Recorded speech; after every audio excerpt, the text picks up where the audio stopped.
세계에서 유일하게 노예제도가 있는 나라에는 오늘날에도 70만 명의 노예가 있는데 유엔은 이에 대해 아무것도 할 수 없습니다. 노예제도는 인류 역사에서 오랫동안 존재해왔습니다. 고전 왕조 시대에는 노예제도가 필수적이었으며 많은 나라가 노예제도에서 봉건 시대로의 전환기를 겪었습니다. 오늘날에도 여전히 노예제도를 행하는 나라가 있다는 사실을 아는 사람은 거의 없습니다. 여기서 정확히 무슨 일이 일어나고 있는 걸까? 1. 노예제도의 존재는 필연적이다. 노예제도는 한때 인류 문명사에서 영광스러운 역사를 가지고 있었으며 잘 알려진 고대 문명과 제국 중 다수는 비교적 완벽한 노예제도를 가지고 있었습니다. 고대 그리스, 로마 제국, 이집트 제국, 춘추전국 시대 이전의 중국은 모두 완전한 노예제도를 가지고 있었습니다. 그 시대에는 노예제도의 존재가 필수적인 것으로 여겨졌습니다. 노예제 시대의 귀족들은 전쟁이나 다른 수단을 통해 수많은 노예를 확보하여 노예들에게 땅을 개발하도록 강요했습니다. 노예 시대는 인류 문명의 생산성이 급속히 발전한 단계였으며 역사상 큰 진보를 이루었습니다. 하지만 동시에 노예제도는 인류 문명의 역사상 가장 야만적인 제도이기도 합니다. 그러나 문명이 발전함에 따라 모든 대륙에서 노예제도는 점차 사라졌습니다. 노예제도는 산업혁명 이후에야 다시 등장했습니다. 이는 유럽의 식민지 개척자들이 전 세계로 영토를 확장하고 식민지를 건설했지만 인구가 제한적이었기 때문입니다. 그들이 무력으로 광대한 토지를 차지했다 하더라도 그것을 개발할 충분한 인력이 부족했습니다. 이민을 통해 인구 문제를 해결하는 것은 어렵기 때문에 유럽 식민지 개척자들은 아프리카의 흑인들에게 관심을 돌렸습니다. 흑인의 수가 많고 문명 수준이 상대적으로 낮았기 때문에 유럽 식민지 개척자들은 아프리카의 일부 강력한 부족과 협력 관계를 맺기로 했습니다. 식민지 주민들은 강력한 부족에게 무기를 제공하여 약한 부족을 합병하는 데 도움을 주었습니다. 조건은 큰 부족이 전쟁에서 승리한 후 작은 부족의 모든 남자 구성원을 유럽 식민지 주민들에게 넘겨야 한다는 것이었습니다. 결국 유럽 식민지 주민들은 수송선을 이용해 흑인 노예를 미국 대륙으로 수송하여 식민지를 개발한 백인들에게 팔았습니다. 이 과정을 역사상 유명한 노예무역이라고 한다. 노예무역은 지역 노동력의 증가와 경제 발전을 촉진하여 미국 대륙의 발전에 긍정적인 역할을 했습니다. 물론 오늘날의 관점에서 보면 이 시스템은 극도로 비인도적인 것으로 보인다. 객관적으로 보면 노예제도는 유럽인들이 원래 문명이 미개발되어 있던 아메리카 대륙을 단 200년 만에 세계에서 가장 발전된 대륙 중 하나로 발전시키는 데 도움이 되었습니다. 미국의 현재 번영은 수많은 흑인 노예들의 노력과 밀접한 관련이 있습니다. 이러한 업적은 노예들의 노고와 헌신 덕분에 이룰 수 있었다고 할 수 있습니다. 사회가 발전함에 따라 그 과정이 쉽지는 않겠지만 결국 노예제도는 역사의 무대에서 사라지고 새로운 시대로 대체될 것입니다. 세계에서 노예제도를 실시하는 나라는 단 하나, 아프리카의 모리타니뿐입니다. 모리타니에 아직도 노예제도가 존재하는 이유를 아십니까? 이는 개발 수준이 낮은 것과 관련이 있습니다. 2. 아직도 노예제도가 존재하는 유일한 나라. 모리타니는 서사하라 사막과 접하고 있으며 알제리와 인접해 있는 사막 국가입니다. 모리타니의 지리적 환경으로 인해 전반적인 국가적, 사회적 발전 수준이 비교적 낮았습니다. 이 나라는 100만 제곱킬로미터가 넘는 국토를 가지고 있고 전체 인구는 불과 480만 명이며 국민들은 빈곤 속에서 살고 있습니다. 모리타니의 480만 인구 중에 약 70만 명의 노예가 있는데 그들 대부분은 지역의 주류 민족 집단에 속하지 않는 흑인입니다. 이 흑인들은 모리타니에서 노예가 되었으며 특별한 역사적 배경을 가지고 있습니다. 모리타니는 오래되고 깊이 뿌리 박힌 노예제도의 오랜 역사를 가지고 있습니다. 서기 9세기 베르베르족이 세운 송가이 제국이 오늘날의 모리타니 대부분을 지배했습니다. 이 제국은 전형적인 노예 제국이었습니다. 처음에는 봉건 시대로 접어들었지만 역사의 대부분 동안 여전히 노예적 성격을 유지했습니다. 송가이 제국이 모로코에 패배한 후 포르투갈을 비롯한 유럽 국가들이 잇따라 모리타니를 침략했습니다. 하지만 그들이 이곳에 온 목적은 식민지 지배였으며 지역 자원을 약탈하고 지역 시장을 이용하여 그들 자신의 경제 발전을 촉진하려는 의도였습니다. 그들은 수천 년 동안 모리타니에 존재했던 노예 제도를 바꾸지 않았고 프랑스 식민 시대에도 그 지역에는 여전히 노예 제도가 만연했습니다. 2차 세계대전이 끝난 후 유럽의 식민 제국 체제는 빠르게 붕괴되었습니다. 1958년 모리타니는 독립을 쟁취하고 프랑스 공화국 내에서 독립적인 주권 정체성을 갖춘 공화국이 되었습니다. 이 새로운 공화국에서도 소수의 아랍계 후손들은 여전히 고대 사나이 귀족의 후손들에게 지배를 받았고 많은 흑인들은 그들의 노예로 계속 봉사했습니다. 시간이 지나면서 모리타니의 고위 지도자들은 노예 제도에 익숙해졌고 그 제도는 그들에게 깊이 뿌리내렸습니다. 그들은 노예 제도가 매우 효과적이라고 믿었고 특히 국가 발전의 초기 단계에서는 노예 제도가 생산성을 크게 향상시킬 수 있다고 믿었습니다. 교육받은 시민보다 노예를 착취하는 것이 더 쉬운 상황에서 전국적으로 대규모 인프라를 신속하게 발전시키는 안정적인 시스템이 이 시스템에서 중요한 요소가 되었습니다. 21세기에 들어서도 모리타니에는 여전히 많은 수의 노예가 있는데 이는 이 나라에서 노예 제도가 근절되지 않았음을 보여줍니다. 유엔은 이 사실을 알고 있었으며 모리타니의 정치체제를 개혁하고 노예들에게 시민권을 부여할 것을 거듭해서 촉구했습니다. 현대 노예 제도는 용납할 수 없는 제도이지만 모리타니는 유엔이 이를 폐지하라는 요구를 거듭해서 거부해왔습니다. 모리타니가 유엔을 무시하는 이유는 주로 자원이 부족하기 때문이다. 광대한 영토에도 불구하고 자원이 부족하여 국제사회에서 무언가에 의존하게 됩니다. 그리고 노예제도의 존재로 인해 모리타니아의 지배계급은 비교적 단결되어 있었습니다. 따라서 유엔을 통제하는 주요 강대국들은 모리타니와 실제 갈등을 벌일 생각이 없습니다. 유엔이 할 수 있는 유일한 일은 모리타니의 외교적 수단을 통해 정치체제와 사회구조를 개혁하도록 요구하는 것입니다. 하지만 유엔은 집행력이 없으며 주요 강대국들은 비용이 이득보다 크기 때문에 개입하기를 꺼립니다. 결과적으로 모리타니에서는 오늘날에도 여전히 노예제도가 존재합니다. 모리타니에서는 매년 다양한 이유로 많은 노예들이 죽습니다. 다른 나라의 양심적인 정치인과 언론인들은 이런 상황을 목격했음에도 불구하고 무력하고 문제를 해결할 능력이 없습니다. 3. 노예제도를 완전히 폐지하려면 경제 발전이 핵심입니다. 경제 발전은 더 많은 고용 기회를 제공하고 사람들의 생활 수준을 향상시키며 노예제도의 존재 기반을 근본적으로 약화시킬 수 있습니다. 모리타니의 노예 문제를 해결하는 것은 가능합니다. 가장 중요한 것은 먼저 경제 발전을 돕는 것입니다. 경제 발전은 노예제도를 근절하는 데 필수적이다. 모리타니의 노예제도는 역사적으로 관성이 있었지만 일반적으로는 낮은 수준의 경제 발전과 신뢰할 만한 노동력의 부족에 기인하는 것으로 여겨진다. 모리타니는 광대한 국토를 가지고 있지만 인구는 400만 명에 불과하여 그렇게 넓은 땅을 효과적으로 개발하기는 어렵습니다. 따라서 모리타니의 노예 문제를 해결하는 것은 유엔의 외교적 호소에만 의존할 수 없습니다. 좀 더 실질적인 조치가 필요합니다. 모든 국가는 모리타니가 빈곤을 퇴치하고 더욱 과학적이고 현대적인 정치 시스템을 구축할 수 있도록 협력해야 합니다.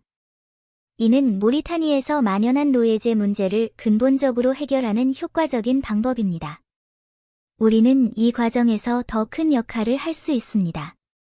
우리는 인류의 운명을 공유하는 공동체를 지속적으로 발전시켜 나갈 것이며 모리타니와 같은 아프리카 국가의 경제 발전과 인프라 업그레이드를 돕기 위해 지원을 제공할 의향이 있습니다. 지난 수십 년 동안 우리나라는 아프리카 국가에 강력한 지원을 제공함으로써 주요 국가로서의 책임감과 헌신을 보여주었습니다. 하지만 모리타니는 여전히 미개발 상태이며 이는 우리의 잘못이 아닙니다. 모리타니의 정치 엘리트들은 엘리트적인 삶에 익숙하며 그들의 사치는 실제로 노예 착취에 기반을 두고 있습니다. 이 모든 것은 단지 그들이 현재의 생활 방식을 포기하고 싶어 하지 않기 때문입니다. 모리타니의 국제적 평판이 좋지 않음에도 불구하고 정치 엘리트는 자국의 복지 향상에 집중하고 있으며 심지어 국내 정치 투쟁을 위한 에너지도 남겨두고 있습니다. 2005년 모리타니에서 쿠데타가 일어났습니다. 새 정부가 집권한 후 모리타니는 경제를 발전시키기 위한 조치를 취하고 민주적으로 선출된 정부를 수립하겠다고 약속했습니다. 오늘날까지도 그들은 노예제도를 지지하는 모리타니아 엘리트층의 엄청난 수 때문에 굴하지 않고 있습니다. 국제사회는 이러한 엘리트들의 사고방식을 바꾸려고 노력해야 합니다. 이들 노예들도 자유와 인권을 가지고 태어난 인간이며 다른 사람에 의해 착취되어서는 안 된다는 것을 깨닫게 해야 합니다. 결론. 그러나 모든 사람은 모리타니의 노예 문제가 언젠가는 해결될 것이라는 확신을 가져야 합니다. 노예제도는 현재 전 세계적으로 높은 평가를 받고 있으며 문명이 발달한 시대의 노예제도의 존재는 일반적으로 반대를 받으며 인간 문명에 대한 모욕으로 간주됩니다. 게다가 주요 국가들이 아프리카에 대한 자원 투자를 확대함에 따라 아프리카 국가들은 발전의 황금기를 맞이하고 새로운 발전 단계에 접어들게 될 것입니다. 아프리카 국가들의 경제 문제가 해결되면 정치적, 사회적 개혁과 업그레이드가 뒤따를 것입니다. 경제 문제는 모든 문제의 근원이기 때문에 경제 문제를 해결하면 자연스럽게 다른 분야의 변화도 촉진될 것이기 때문입니다.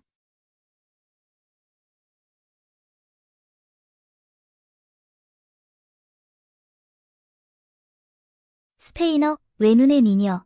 그녀는 안대를 썼음에도 불구하고 눈부시게 아름다웠고 왕은 그녀 때문에 정신을 잃었습니다. 아름다움은 사람들이 본능적으로 추구하는 것이며 다양한 형태와 기준이 있습니다. 예를 들어 미인은 살찐 미인, 버드나무 같은 미인, 품이 있는 미인, 밝은 미인 등 다양한 미인 유형이 있으며 각 유형마다 고유한 매력이 있습니다. 어떤 사람들은 개인적인 미적 기준에 맞지 않더라도 자신이 아름답다는 사실을 인정해야 합니다. 너무 아름다워서 무시할 수 없는 사람들이죠. 그녀에게 약간의 결점이 있더라도 그것이 그녀의 매력을 떨어뜨리는 것은 아니며 오히려 불완전함의 아름다움에 대한 연민을 더해줄 뿐이다. 16세기 스페인의 한 귀족 가문 출신인 아나 데 멘사도는 정말 아름다운 여인이었습니다. 그녀는 아름다운데도 불구하고 하루 종일 안대를 하고 있지만 그것은 그녀 남편의 그녀에 대한 사랑에는 전혀 영향을 미치지 못합니다. 심지어 왕마저 그녀의 연인이 되었다. 귀족 소녀, 난폭한. 후대에 전해진 초상화에서 안나는 고귀하고 아름다웠지만 항상 한쪽 눈을 가리는 안대를 착용하고 있었는데 이는 그녀의 순수한 아름다움에 약간의 신비감을 더했습니다. 안나의 가문은 그 당시 스페인에서 가장 유명한 가문 중 하나였습니다. 그것은 오래된 것일 뿐만 아니라 매우 강력했습니다. 그들은 또한 왕실과 통혼을 해왔는데 왕실은 이를 이용해 자신의 지위를 공고히 하고 자신들도 더 큰 권력을 얻습니다. 사람들은 귀족 가문의 이 소녀가 어떻게 눈을 잃었는지에 대해 궁금해했습니다. 이와 관련하여 두 가지 주요 설명이 있습니다. 하나는 효과적으로 치료되지 않은 질병의 후유증인데 이는 당시의 의료 상황과도 일치합니다. 또 다른 소문은 안나의 성격과 당시의 사회적 환경과 관련이 있습니다. 안나는 누군가와 결투를 하다가 실수로 눈을 다쳐 안구병에 걸렸다고 합니다. 안나는 16세기 스페인에 살았습니다.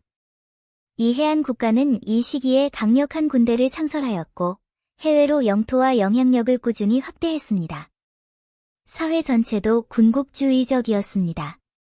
남자아이들은 자신이 더 강한 신체적 힘을 가지고 있다는 것을 자랑스러워하지만 사회는 여자아이들에게 남자 뒤에서 집안일을 돌볼 것을 요구합니다.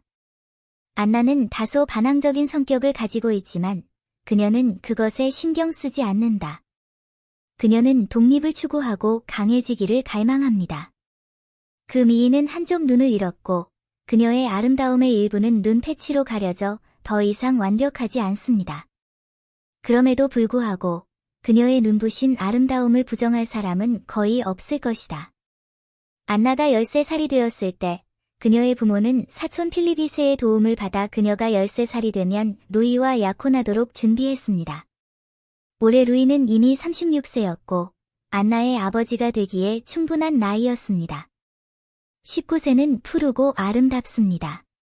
그 나이에 소녀가 아내가 된다는 건 다소 잔인한 일이다. 다행히 루이의 정체 역시 매우 고귀했습니다. 그는 외국의 왕자였고 오랫동안 외국에서 살았습니다.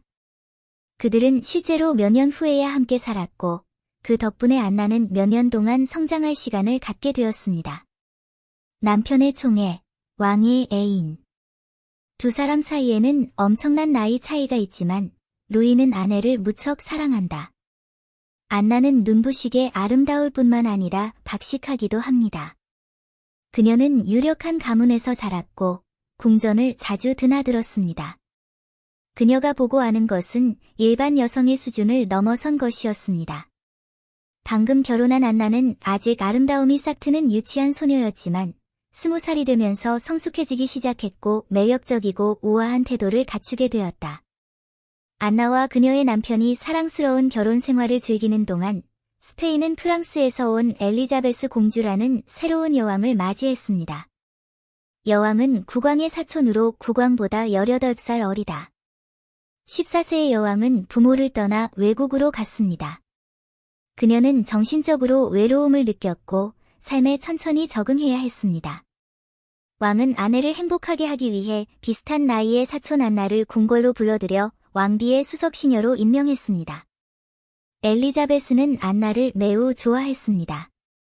안나는 똑똑하고 활기차고 사려 깊었기 때문입니다. 두 사람은 오랜 시간을 함께 보내면서 깊은 관계를 발전시켰고 종종 매우 가깝게 지내기도 했습니다. 동시에 필립 2세와 안나는 함께 시간을 보낼 수 있는 기회가 더 많아졌습니다. 그가 생각하는 안나는 아름다운 사촌이자 오른팔의 아내에서 점차 변화했습니다. 왕으로서 그는 여인이 부족하지 않았지만 그는 눈앞에 있는 외눈박이 미녀를 놓치고 싶지 않았습니다. 물론 그에게도 걱정거리는 있었습니다. 아내와 부하 직원들의 감정을 완전히 무시할 수는 없었으니까요. 하지만 안나를 떠올리자 필립 2세는 마침내 이성을 접고 안나를 연인으로 곁에 두었습니다. 진실은 감출 수 없으며 여왕은 곧 그것에 대해 알게 되었습니다. 그녀는 그것을 받아들이기 힘들었고 그때부터 그녀와 안나는 멀어지게 되었습니다. 몇 년 후 계속되는 출산의 고통을 더 이상 견딜 수 없었던 여왕은 막내 아들이 죽은 지 얼마 되지 않아 사망했습니다. 하지만 루이는 아내와 왕 사이의 불륜에 영향을 받지 않았고 여전히 안나를 사랑하고 보살폈습니다. 두 사람은 10년이 넘는 세월 동안 10명의 아이를 낳았습니다. 안나는 건강하다는 걸 꼭 말해야겠어요. 남편 사망, 사망 시까지 구금. 루이가 죽었을 때 안나는 33세였습니다. 사랑하는 남편과의 이별의 슬픔을 느낀 그녀는 군중에서 벗어나 수도원에 가서 영적인 트라우마를 치유하기로 했습니다. 3년이 눈 깜짝할 새에 지나갔고 안나는 마침내 상류사회에 다시 나타났습니다.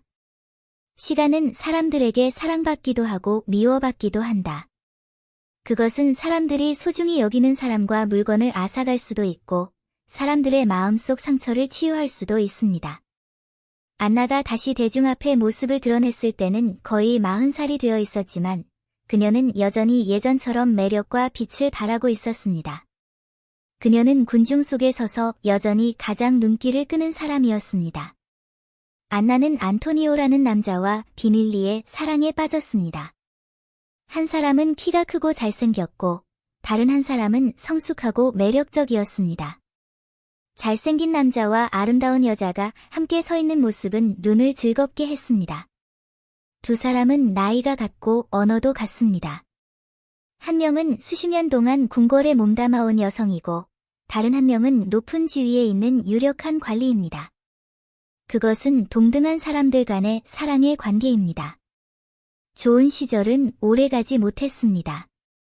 이 비밀스러운 연애는 안토니오의 정치적 적 후안에게 발각되었다. 안토니오를 공격하기 위해 상대방은 그 사실을 공개하였고 당연히 이 사실은 필리프 2세의 귀에도 들어갔습니다. 안나와 펠리페 2세의 관계는 시간이 지나면서 식어가고 각자의 삶을 살았지만 펠리페 2세는 안나가 자신의 신하들과 관계를 맺는 것에 여전히 화가 났습니다. 그는 후안을 비밀리에 제거하고 그 책임을 안나와 다른 두 사람에게 전가할 계획이었습니다. 1579년 39세의 안나는 자유를 잃었고 13년 후 죽을 때까지 풀려나지 못했습니다. 요약. 그렇게 아름다운 여성, 한때 수많은 사람들에게 인정받았던 뛰어난 여성이 어린 딸과 함께 비참하게 생애 마지막 13년을 보냈다는 것은 참으로 안타까운 일입니다. 하지만 그럼에도 불구하고 안나의 삶은 충분히 멋졌습니다. 그녀는 후회 없이 자신이 원하는 것을 추구했습니다. 안나의 이야기는 시간이 지나도 사라지지 않았습니다. 현대에 들어 사람들은 그녀의 이미지를 각색하여 무대와 대형 스크린에 올려 그녀가 추구하는 자유와 독립을 재창조했습니다.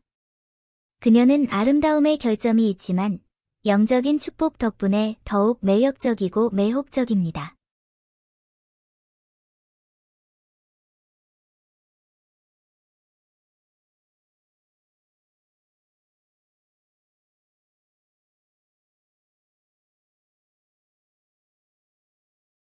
티무르는 무덤에 저주를 남겨 도굴꾼들에게 악을 믿지 않는 나라가 있으며 2700만 명을 죽이는 저주를 받았다고 경고했습니다.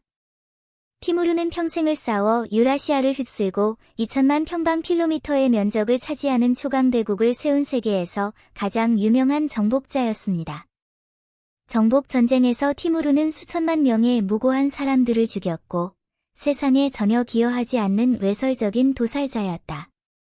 티무르는 자신이 저지른 극악무도한 범죄 때문에 적들이 여러 죽임을 당하는 것을 두려워하여 자신에 관해 석관을 여는 자는 누구든지 전쟁의 악마에게 패배할 것이다 라는 치명적인 저주를 남겼습니다. 티무르는 400년 동안 사마르칸트의 무덤에 조용히 누워 있었다. 어쩌면 진심으로 저주가 두려웠는지 감히 옛 정복자의 관을 열려고 하는 사람은 거의 없었다. 악을 믿지 않는 아프간 군벌이 있다. 1740년, 그는 티무르가 실제로 어떻게 생겼는지 보기 위해 석관을 열었습니다. 그 결과 이상한 일들이 일어났고 자신과 그의 자녀들은 이상한 병에 시달리며 하루 종일 고열에 시달렸습니다. 그래서 군벌은 한 종교학자와 상의하였습니다. 그 종교학자는 이것이 티무르의 저주가 아닐까 두렵다. 서둘러 그의 관을 원래 자리에 놓으면 어쩌면 당신의 병이 나을 것이다 라고 말했다. 아프가니스탄 군벌은 그렇게 했고 그와 그의 아이는 신속히 치료되었습니다. 알고 보니 티무르의 저주가 실제로 존재한다는 것이 밝혀졌고 그 후 200년 동안 아무도 감히 티무르의 관을 열지 못했다. 그러나 물질주의적 소비에트는 이러한 악을 믿지 않았고 고고학 연구를 위해 티무르의 관을 열어야 했습니다. 1941년 3월 21일, 스탈린은 상트페테르부르크 과학원으로부터 티무르의 무덤을 발굴하기 위해 사마르칸트로 갈 수 있도록 스탈린에게 허락을 요청하는 문서를 받았고, 이는 즉시 스탈린의 큰 관심을 불러일으켜 사마르칸트로 과학팀을 보냈다. 러시아의 유명한 역사학자 보리스 일리자로프에 따르면 스탈린의 원래 이름은 주카슈빌리, 스탈린, 과 티무르는 각각 러시아어와 몽골어로 강철을 의미하며 스탈린은 그의 이름을 강철로 바꿨다. 티무르처럼 용감해지기 위해 고고학 팀원들은 조심스럽게 티무르의 관 뚜껑을 열고 마침내 티무르의 진짜 얼굴을 보았다. 티무르의 골격은 상당히 커서 높이가 190cm에 달했습니다. 역사적으로 티무르는 그의 키에서 알 수 있듯이 훌륭한 무술을 가진 전사였습니다. 고고학 과정에서 고고학 팀원들은 갑자기 많은 이상한 것들을 발견했습니다. 과학기구가 갑자기 설명할 수 없는 오작동을 일으켰고, 고고학 팀원들은 설명할 수 없는 두통을 느꼈다. 동시에 중앙아시아에서는 티무르의 저주가 세상에 나타날 것이라는 소문이 퍼져 국민들 사이에 공포를 불러일으켰다. 유럽에서의 전쟁은 소련을 더욱 불안하게 만들었다. 3개월 후, 티무르의 저주가 진실로 밝혀졌습니다. 독일의 550만 대군은 국경을 넘어 뻔뻔스럽게 소련을 상대로 대규모 공격을 감행했고, 소련군은 허를 찔렸고, 수천 킬로미터 떨어진 곳에서 무너졌으며, 수백만 명의 사망자와 부상자가 발생하고, 셀 수 없이 많은 병력과 장비를 잃었다. 티무르의 무덤을 발굴한 고고학자들은 마침내 그 심각성을 깨닫고 서둘러 주코프에게 편지를 써서 티무르의 저주의 과정을 자세히 설명했다. 그 후 주코프는 즉시 이 문제를 스탈린에게 보고했고, 스탈린은 즉시 결정을 내리고 티무르에게 보상하고 전쟁의 신의 분노를 달래기 위해 서둘렀다. 그 당시 독일군은 이미 모스크바를 공격한 상태였다. 스탈린은 티무르의 유해를 실은 비행기를 모스크바 상공으로 세원을 그리며 보냈다. 러시아의 풍습에 따르면 큰 전쟁이 일어나기 전에 그들은 전쟁의 신의 동상을 들고 모스크바를 3번 돌아다니며 행운을 빌었다고 합니다. 그 후 비행기는 사마르칸트로 날아갔고, 그곳에서 티무르의 유해는 석관에 다시 안치되어 국가 원수의 은총으로 묻혔습니다. 티무르의 무덤. 티무르의 장례 직후 소련군은 모스크바 전투에서 승리를 거두며 독일군의 무적이라는 신화를 산산조각 냈다. 그러나 소련군의 장례식은 티무르의 분노를 완전히 가라앉히지 못한 것 같았고, 소련군은 잔혹한 소련-독일 전쟁에서 2,700만 명의 목숨을 잃었다.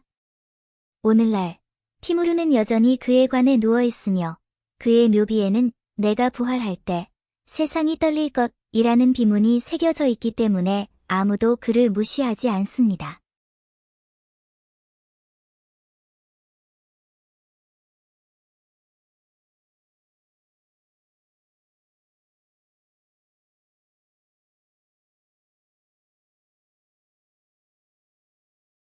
라오스의 야오우현은 원래 중국에 속해 있었으며, 그곳 사람들은 오늘날에도 여전히 중국어를 사용합니다. 어떻게 사라졌을까? 민난성의 남쪽 끝에 위치한 외우현은 외부 세계에서 종종 간과되는 곳입니다. 대부분의 지도에서는 이를 거의 찾아볼 수 없습니다. 그러나 규모가 작고 위치도 잘 알려지지 않았음에도 불구하고 이 땅은 역사에서 중요한 역할을 했습니다. 야오우현은 중국과 라오스 국경에 위치하고 있으며, 라오스에서 중국 영토 깊숙이 뻗어 있는 유일한 지역입니다. 이곳의 면적은 약 3,000제곱킬로미터이고 인구는 3만 명 미만입니다. 현지 주민의 모습은 중국 내 다른 소수민족과 비슷하지만 라오족과 비교하면 여전히 뚜렷한 차이점이 있습니다. 1893년 프랑스 군대는 원래 태국에 속해 있던 이 땅을 지배하기 위해 라오스를 세 방향으로 침공했습니다. 프랑스군은 남부 전선에서 태국군의 완강한 저항에 부딪히고 지휘관이 전투에서 사망했지만 프랑스는 포기하지 않았습니다. 대신 라오스에 대한 공격성을 강화했습니다. 1894년 1895년의 청일전쟁 이후 중국 내 정세가 격동하던 1895년, 프랑스는 청나라의 요구를 할 기회를 잡았습니다. 청나라는 시모노세키 조약으로 인해 요동반도를 잃었습니다. 열강들은 일본의 확장을 두려워했기 때문에 프랑스와 다른 나라들은 이를 기회로 청나라에 압력을 가했습니다. 프랑스는 이 기회를 틈타 청나라에 시상반나의 맹모와 무덕을 양도하도록 압력을 가했고, 청나라는 이 요청에 응해야 했습니다. 1895년 7월, 프랑스는 공식적으로 두 지역을 점령했습니다. 이는 의심할 여지 없이 지역 주민들에게는 재앙이다. 많은 역사 기록에 따르면 사람들은 집을 지키기 위해 끊임없이 저항했습니다. 일부 사람들은 고향을 잃은 것에 대해 몹시 울었고, 많은 가족이 헤어졌으며 그들의 삶은 완전히 바뀌었습니다. 활기와 문화가 넘치는 서상반나는 맹모와 무덕의 상실로 인해 경제적, 문화적 기반을 상실했습니다. 무성한 차 농장이 베어지고 집들이 철거되고 주민들은 대대로 살아온 땅에서 떠나 집을 떠나야 했습니다. 이 모든 일이 시상반나 역사의 어두운 장이 되었습니다. 두 개의 중요한 땅을 잃은 후 그 지역의 문화와 경제적 환경은 엄청난 변화를 겪었습니다. 원래 다민족이 융합된 지역이었던 시상반나의 문화적 다양성과 풍요로움은 이 두 땅을 잃은 후 큰 영향을 받았습니다. 프랑스의 야망은 이보다 훨씬 더 크다. 프랑스는 맹모와 오덕을 점령한 뒤 거기서 멈추지 않았습니다. 그들은 또한 그 지역에서의 영향력을 더욱 강화하기를 바랐습니다. 시상반나는 프랑스와 청나라 사이의 복잡한 외교 게임의 핵심이 되었다. 동남아시아에서 프랑스의 군사작전 또한 가속화되었습니다. 이 모든 일로 인해 청나라는 외교적 딜레마에 빠졌다. 청나라는 내부의 부패와 외부의 압력으로 인해 시상반나의 영토 보전을 효과적으로 유지하지 못했습니다. 원래 중국에 속해 있던 땅은 점차 외국 세력에 의해 침범당했습니다. 시상반나 사람들에게 이는 단순히 영토의 상실을 뜻하는 것이 아니라 그들의 삶의 전복이기도 합니다. 프랑스의 지배를 피하기 위해 많은 사람들이 맹나현으로 이주했고, 이러한 이주 물결은 지역 사회 구조를 변화시켰습니다. 시상반나의 본래 독특한 다민족 문화는 돌이킬 수 없는 상처를 입었습니다. 영국은 프랑스가 확장을 완료하지 못하는 것을 가만히 지켜보지 않았습니다. 1894년 청나라는 영국과 조약을 맺었는데, 이 조약에는 시상반나가 영국령 버마와 프랑스령 베트남 사이의 완충지대라는 점이 명시되어 있었습니다. 그러나 1895년 청나라와 프랑스 사이에 체결된 협정은 이 조약을 위반했습니다. 영국은 이에 분노하였고 청나라의 움직임이 양측 간의 신뢰와 합의를 훼손했다고 믿었습니다. 여러 차례의 압력 끝에 청나라는 1897년 버마 보충 조약을 체결하고 코캉 지역을 영국에 양도해야 했습니다. 이 결정은 지역 주민들에게 심각한 재난을 가져왔습니다. 코캉의 상실은 영토의 상실을 의미할 뿐만 아니라 그 지역의 본래 자치권과 문화적 뿌리의 상실을 의미하기도 했습니다. 코캉을 잃으면서 중국의 남서쪽 국경은 더욱 통제불능 상태가 되었고, 이 지역에서 청나라의 약점과 무력함이 드러났습니다.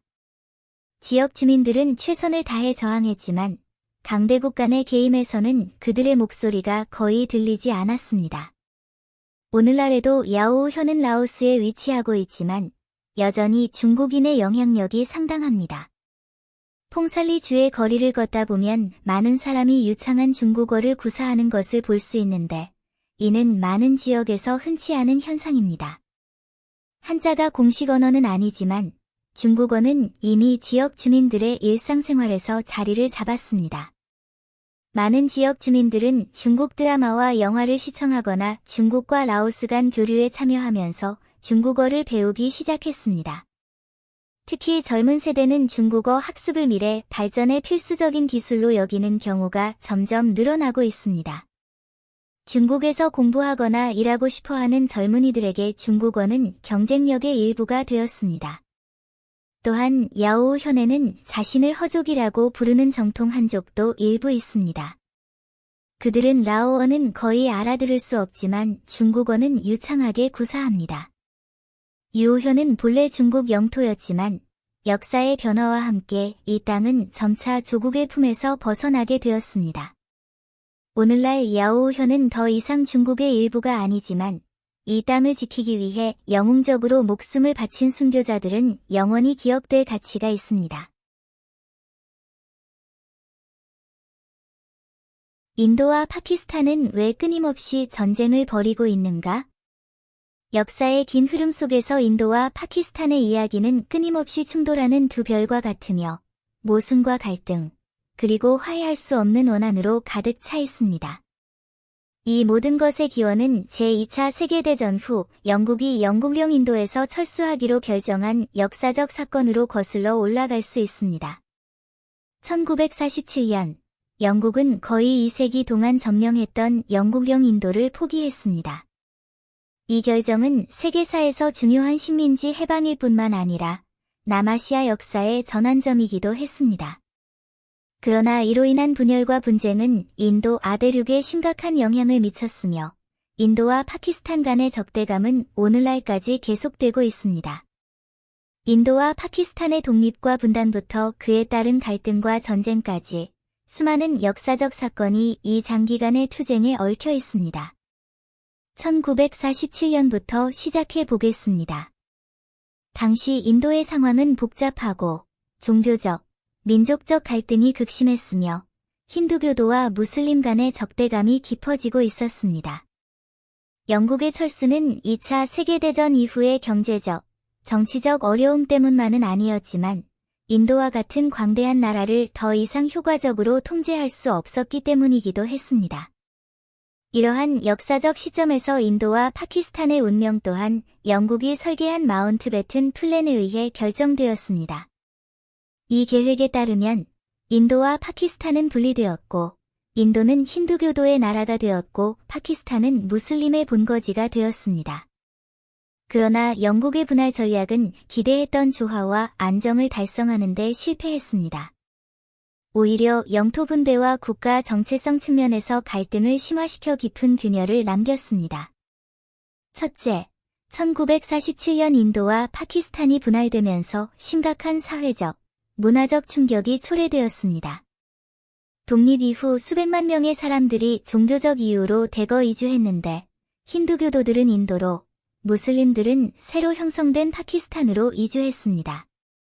이 과정은 피와 갈등으로 가득 찼으며 셀 수 없이 많은 가족이 헤어지고 생명이 사라졌습니다. 이러한 대규모 이주와 학살로 인해 두 나라 사이에 깊은 증오와 적대감이 쌓였습니다. 이 과정에서 양측 간의 갈등은 점차 심화되었고 특히 카슈미르 분쟁은 장기적인 도화선이 되었습니다. 카슈미르는 두 나라의 국경에 위치해 있습니다. 지리적으로는 인도 내에 위치해 있지만 주민 대부분이 무슬림이며 파키스탄에 가입하는 경향이 있습니다. 그 지역의 힌두교 통치자들은 그 지역이 인도의 일부로 남아있기를 원했습니다. 그 결과 인도와 파키스탄은 카슈미르를 놓고 많은 갈등을 겪었고 심지어 1947년, 1965년, 1971년에 세 차례의 대규모 전쟁으로 이어지기도 했습니다. 이러한 전쟁에서 양측 모두 큰 대가를 치렀지만 카슈미르의 주권 문제는 여전히 해결되지 않은 채 두 나라 간 갈등의 핵심이 되었습니다. 카슈미르 문제 외에도 파키스탄 내부의 갈등도 분열을 초래하는 중요한 요인입니다.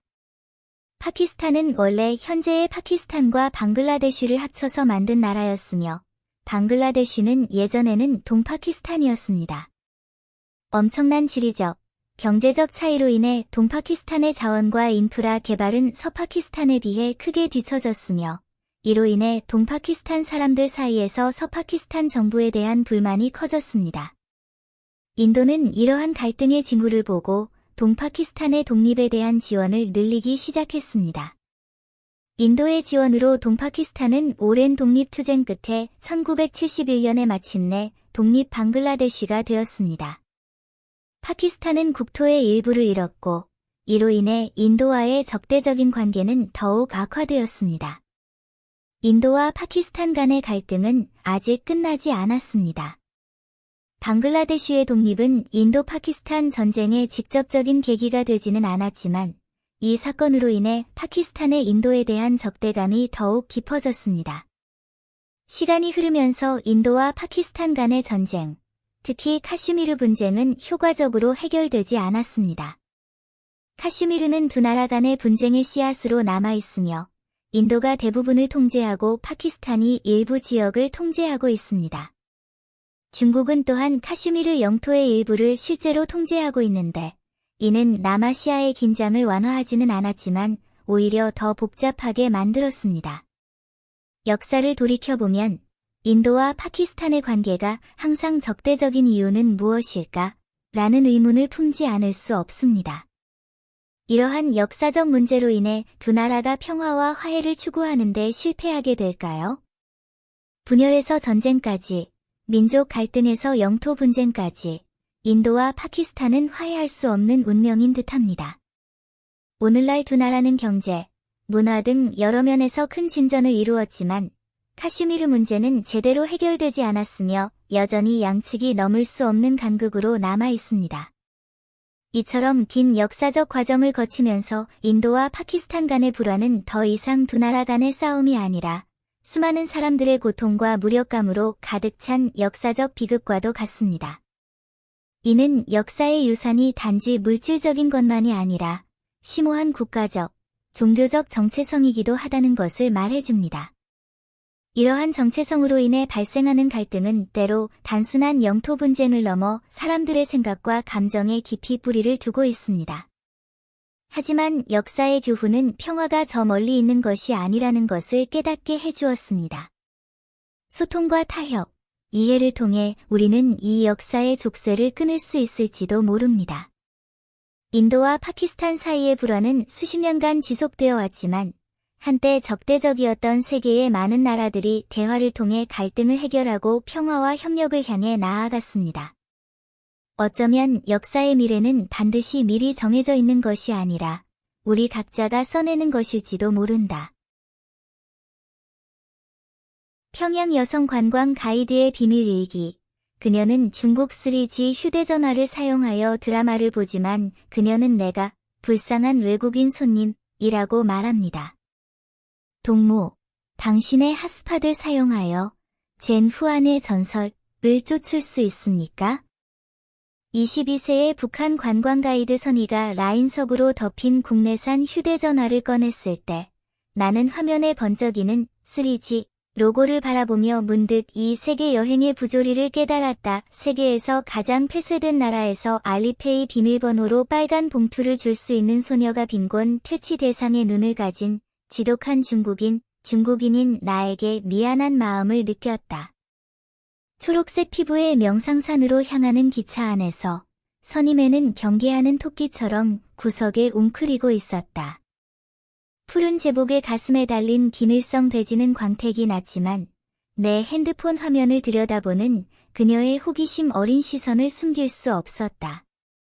더우인에 있는 내 여동생. 옷이 다 그렇게 짧은가? 그녀의 갑작스런 중국어 말투는 나를 깜짝 놀라게 했고 그녀의 발음은 CCTV 진행자 스타일처럼 곧고 둥글었다. 평양관광대학교의 이 1등 학생은 붉은 저택의 꿈이라는 편결을 큰 단락으로 암송할 수 있지만 타오바오와 핀더더를 구별하지 못한다. 가장 마법 같은 것은 그녀의 가족이 운영하는 달팽이 집으로 바닥 난방이 되는 100제곱미터의 아파트로 그녀의 아버지는 기계 공장 기술자이고 어머니는 어린이 궁전에서 춤을 가르칩니다. 제가 베이징에서 10제곱미터의 두 번째 침실을 임대한다는 소식을 들은 그녀는 기관에서 주택 신청을 도와드리면 어떨까요? 라는 눈빛으로 가슴이 아팠습니다. 3G 신호에 실린 소녀의 마음. 헬로키티 스티커로 뒤덮인 트랜스시온 휴대폰은 선지의 가장 소중한 장난감이 됐다. 불이 꺼진 후 어머니는 몰래 나를 비상구로 끌고 들어가셨습니다. 렌저 방을 캐시했습니다. 핸드폰 앨범에는 더 많은 비밀이 숨겨져 있다. 주체탑이 가위 손에서의 셀카, 비밀에 녹음된 모란봉 오케스트라의 공연, 심지어 어렴풋이 녹음된 한국 드라마 클립까지. 이건 사랑의 불시착인가요? 내가 말을 마치기도 전에 그녀는 마치 전기 충격을 주듯 스크린을 잠갔다. 이 영화는 자본주의의 퇴폐적인 삶을 비판하는 가르침을 주는 영화입니다. 새벽 3시, 평양거리에서 우리는 대사관 구역 구석에 쪼그리고 앉아 몰래 와이파이에 연결했다. 샨지가 마침내 웨이보에서 뜨거운 검색을 털어냈을 때 그녀의 눈은 갑자기 붉어졌다. 전 세계를 볼 수 있는 당신이 정말 부럽습니다. 평양 전체에 택시가 몇 대나 있는지 아세요? 갑작스런 내 질문에 선지의 CPU는 분명히 과부하가 걸렸다. 도시의 녹화율은 78%라고 말할 수 있는 이 소녀는 4번의 계산전에 패배했습니다. 승리의 놀이터에서 그녀는 관람차를 가리키며 과학을 진지하게 대중화했다. 이것은 진 원수가 아이들에게 준 선물로 일주일에 180번 운행된다. 내가 운영비를 계산하기 위해 손가락을 꼬았을 때 그녀는 투어 가이드 모드로 전환했다. 자본주의는 계산하고 우리는 헌신에 대해 이야기합니다. 가장 절박한 것은 통일된 시장에서였는데 그녀는 계산기에 점프 숫자를 보며 중얼거렸다. 그러니까 100달러면 그렇게 많은 옥수수를 살 수 있구나. 금지된 질문. 38도선 반대편에 있는 거울 생활. 판문점의 차가운 바람이 선희의 교복 자락을 날리자 그녀는 갑자기 목소리를 낮췄다. 정말 그렇게 먹을 것이 부족한 사람들이 있습니까? 100m 떨어진 곳에 있는 보초를 쳐다보니 목이 조여왔다. 삼국지 로맨스에 익숙한 이 소녀는 남북한의 관계를 고려판 왕자분단으로 이해한다. 서울 지하철에 무료 와이파이가 있다고 말하자 그녀는 반사적으로 하지만 그곳에는 무료 숙소와 의료 서비스가 없어요. 그는 머뭇거리며 덧붙였다. 당신은 그들의 김치가 정말 설탕을 넣나요? 개성공단의 폐허에서 그녀는 한국 기업의 빛바랜 전단의 절반을 집어 종이비행기에 접어 남쪽으로 던졌다. 종이비행기가 검문소에 걸려 넘어지는 순간 나는 거의 들리지 않을 정도로 그녀의 한숨 소리를 들었다. 작별 선물, 108달러 무게. 이별 전날 밤, 젠지는 내게 불룩한 봉투를 주었다. 그 안에는 그녀가 직접 베껴 쓴 서부로의 여행이라는 시와 5개월 동안 받은 인턴십 급여인 100달러가 구겨져 있었다. 베이징의 집주인들에게 전하는 메시지. 우리 평양 주민들은 집세를 낼 필요가 없습니다. 그녀는 무심하게 웃으며 교복 주머니에 반쯤 압축된 비스킷 꾸러미를 드러냈다. 나중에 알고 보니 그 여자는 그 1달러와 교환하여 2주치 식량을 먹었다. 지금 내 위챗에는 절대 업데이트되지 않을 아바타가 있다. 푸른 하늘과 흰 구름 아래 평양 어린이궁에 주체의 혁명적 이상 실현을 위해 노력하자 라는 문구가 적혀 있다. 3G 신호로 드라마를 쫓아가는 소녀는 마치 프리즘 같았는데 그것은 나로 하여금 북한의 젊은 세대의 생존 지혜를 분명하게 볼 수 있게 해주었다. 그들은 계획경제의 철벽을 깎아내리고 중국산 휴대전화로 세계를 염탐했지만 여전히 그들의 유토피아가 완벽한 모델룸이라고 굳게 믿었다. 아마도 이것은 가장 터무니없는 성장일 것입니다. 리더의 인용문을 외우고 비밀리에 뷰티 튜토리얼을 다운로드해야 하는 것. 고생하는 중국인에게는 미안하지만 나도 중고 킨들을 교환하고 싶다. 마치 선희가 마지막에 내게 보낸 암호화된 메시지 같다. 언젠가 다시 오시면 진짜 평양 야시장에 데려다 드릴게요. 휴대전화 몇 개를 티켓으로 더 가져가는 걸 잊지 마세요. 북한에는 어길 수 없는 7가지 금기가 있으며 건드리면 사형에 처해지며 중국인 관광객도 예외는 아닙니다. 2017년 4월 15일 평양의 거리는 춥고 바람이 불었다. 프랑스 관광객 피에르는 무의식적으로 김일성 광장에서 미소를 지었다가 1초 만에 사복 경찰에 의해 땅바닥에 내동댕이 쳐졌다. 김일성의 생일이자 북한의 태양축제인 이날에는 전국적으로 모든 오락과 미소가 금지되며 이를 위반할 경우 무례한 수령이라는 혐의를 받을 수 있다. 이러한 극단적인 통치는 북한의 지도자에 대한 극단적인 숭배에서 비롯된다. 김일성은 민족의 태양으로 불리며 그의 탄생은 성스러운 순간으로 여겨진다. 당일 사진을 찍는 방문객은 카메라를 압수당하거나 본국으로 송환될 수도 있습니다. 한 중국인 관광객은 호텔 식당에서 노래를 흥얼거렸다가 경고를 받았고 관광 가이드는 그에게 이곳에서는 어떤 경우에도 행복이 사치입니다. 라고 엄숙하게 상기시켰다.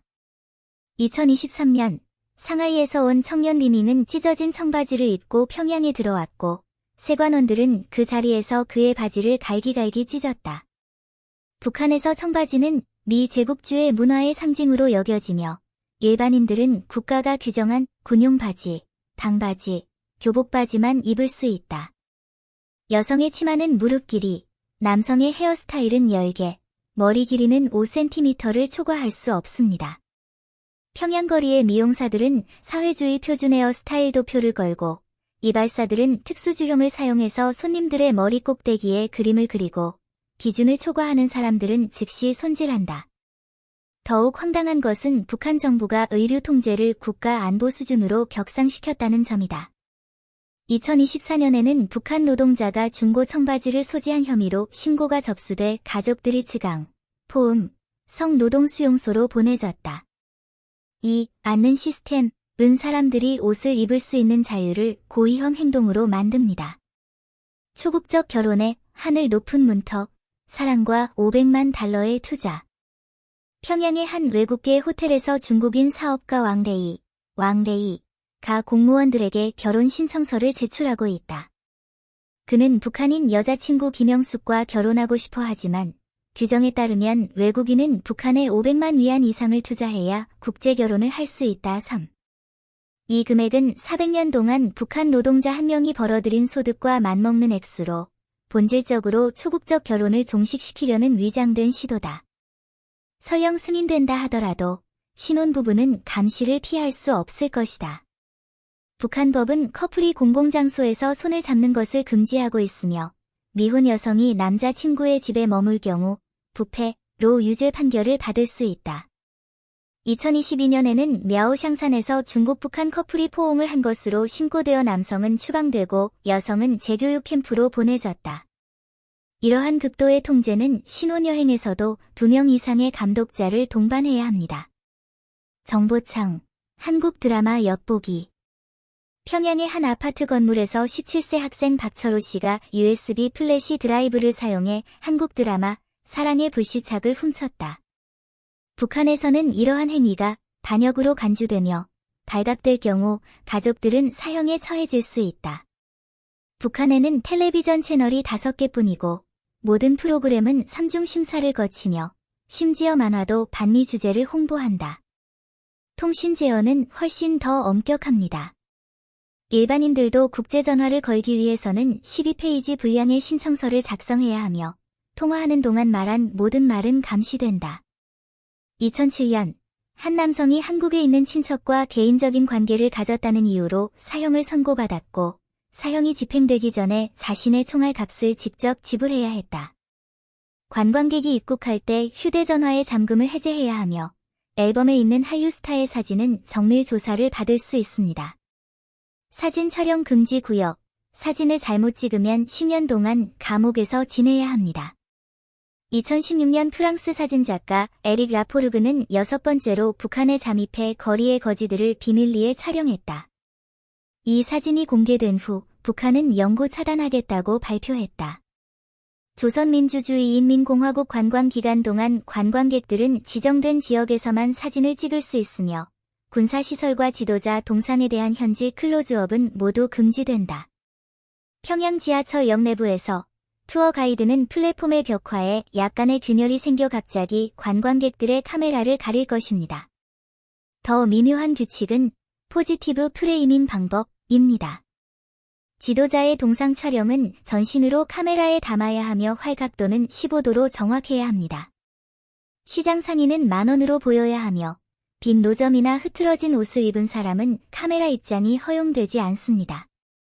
2025년 한 독일 블로거는 시골 초가집에서 카메라를 박살낸 채 사진을 찍었다가 3,000유로의 벌금을 물었다. 화폐 함정. 잘못된 동전을 사용하면 늙을 때까지 먹게 됩니다. 평양 친선 상점에서 위안화와 유로화는 경화, 주원이지만 북한 화폐를 오용하여 물건을 사면 금융질서 교란이라는 혐의를 받을 수 있다. 2019년 중국인 관광객 장 씨는 북한 화폐로 기념 메달을 구입한 후 15일 동안 구금되었다. 이러한 종류의 통화 통제는 실제로 사람들을 외부 세계와 분리시키는 금융 방화벽입니다. 북한 통화는 북한 밖으로 나가는 것이 금지되어 있으며 암시장에서 1위안으로 125원으로 환전할 수 있지만 무역상은 경제적 죄수로 간주됩니다. 아이러니컬하게도 관광객들은 지정된 상점에서 쇼핑을 해야 하는데 그곳에서는 50위안짜리 중국산 멜론 씨앗 한 봉지를 들고 이윤이 군부의 계좌로 직접 흘러들어가 가격이 부풀려져 있다. 생사를 넘나드는 소통, 문자 메시지로 촉발된 비극. 2024년 탈북자 추이메란, 쿠이마일런은 중국에 있는 친척들에게 핑안이라는 단어를 보내는 위험을 감수했고 그 신호는 군에 의해 도청되었다. 북한의 반동사상정화법에 따라 그의 친족 3대가 모두 요덕 정치범 수용소로 보내졌다. 북한에서는 검열되지 않은 외국과의 접촉이 파멸로 이어질 수 있으며 잃어버린 나라의 가족 사진조차 반역의 증거로 간주될 수 있다. 관광객들은 또한 의사소통의 제약에 직면해 있습니다. 호텔 통화는 분당 RMB 16의 요금이 부과되며 완전히 녹음됩니다. 음식에 대해 불평하고 다음날 모든 여행이 취소된 영국 관광객들이 있었습니다. 중국인 관광객들이 기탈은 호텔에서 특별한 스테이크를 즐기는 동안 창밖에서는 평양 시민들이 매달 21kg의 옥수수를 배급받기 위해 줄을 서고 있었다. 북한의 금기 제도는 정권의 안정을 유지하기 위한 도구인 동시에 평범한 사람들이 살아남을 수 있도록 안내하는 도구이다. 겉보기에 터무니없어 보이는 이러한 규제 뒤에는 이 나라의 가장 깊은 두려움, 즉 이데올로기적 오염에 대한 무관용이 숨어 있습니다. 탈북자 김철민이 자신의 회고록에서 썼듯이 북한에서 자유는 권리가 아니라 계산하기에 위험한 선이다. 다음에 카메라를 들어 그 신비한 땅을 가리킬 때 셔터를 눌렀을 때의 호기심이 호기심의 원인인지 아니면 목숨을 걸고 도박을 하는 다른 사람들의 일상생활인지 생각해 보세요.